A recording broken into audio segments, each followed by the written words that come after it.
When creating an email, there are a number of options available to you also. I'm just going to click the Options tab in the ribbon. For example, in addition to enabling the BCC, which we talked about in one of the earlier videos, you can do things like request a delivery receipt and request a read receipt, but I actually like these three in particular.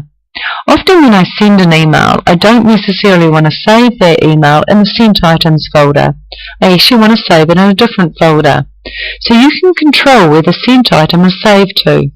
You can choose not to save the sent item, you can choose to use the default folder, which is Sent Items, or you can use some other folder. Often when people receive and send email regarding a certain project, they want the emails both received and sent regarding that project in a folder specially dedicated to that project. So that's an option here. Sometimes also I'll delay delivery. If I know I'm going to be on the road and I have to ensure that certain things are delivered at certain times, I'll say do not deliver before tomorrow at 1 o'clock.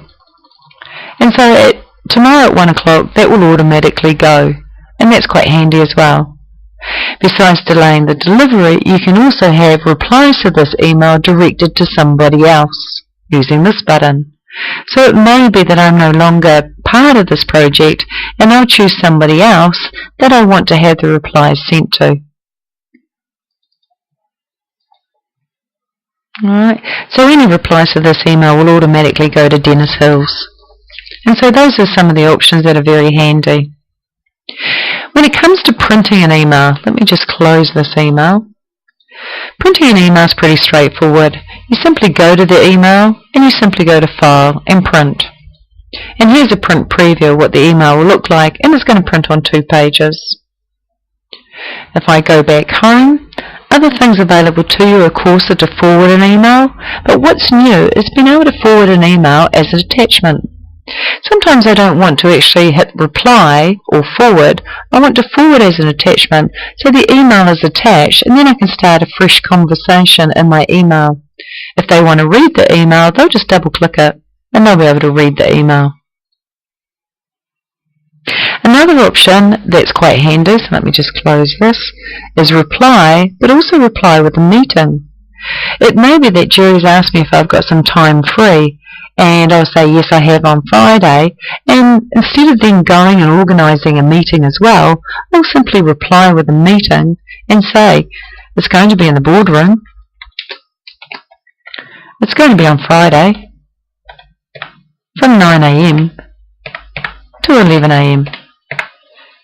When I send this, that particular appointment will automatically go into my calendar, and when I send this email just by hitting send, she can accept it and it will automatically go into her calendar too. So that saves a lot of steps and a lot of manual work creating a meeting.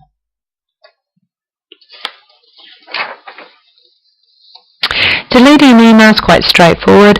Now if you've sent an email, alright, so I'm just going to open up this email here for example. What you can do is you can resend the email if they said they never got it, and I just go to the Actions button and I resend it, and that will just resend that email to that person. But if they say they never got it, I tend to forward it just to prove that I actually did send it on that date and this time. Other little things with regards to emails is perhaps removing attachments. When you receive an email with an attachment, it's not safe to leave the attachments actually in Outlook. I would actually save the attachments to a network drive where I know they're safe and they're going to be backed up. Now there's a variety of ways of doing this, but I tend to just right click and I'll save as this particular attachment, or I'll save all attachments. If I choose save as, of course then I can say what I want to save it as and where I want it to go. But when I choose save all, this is going to save all the attachments, and I just say to where. And once I've saved those attachments, I generally remove the attachments from the email. Otherwise my mailbox starts to get full very, very quickly. And so you can easily right-click an attachment and you can remove the attachment from the email so that your mailbox doesn't fill up too quickly.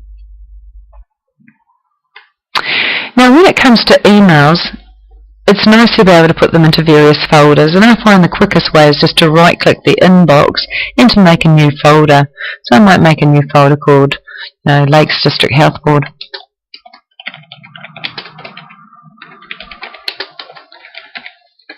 And I can easily file emails away into that folder as soon as it appears here. What a lot of people like to do also is they like to apply categories to emails, and this is generally when they're working in a shared environment. For example, if I go to the Categorize button, I may categorize certain emails and say that that email has been printed. And now I can easily see that that email has been printed. If I want to apply another category to indicate that I've replied to that person, I might go to Categorize, I might go to All Categories and make a new category using the New button to say that I've replied. And I can choose a colour of my choice. And I may also create another one to say that it's been filed or attachments have been saved on the network. And I'll choose a colour for that as well.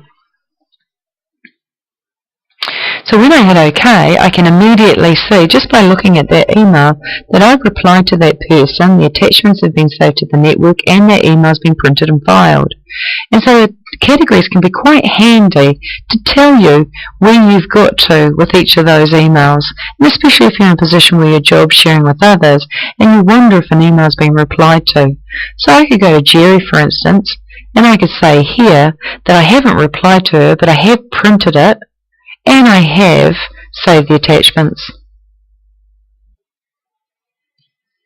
Another handy thing to be able to do with your inbox is also to be able to control the columns that you see here.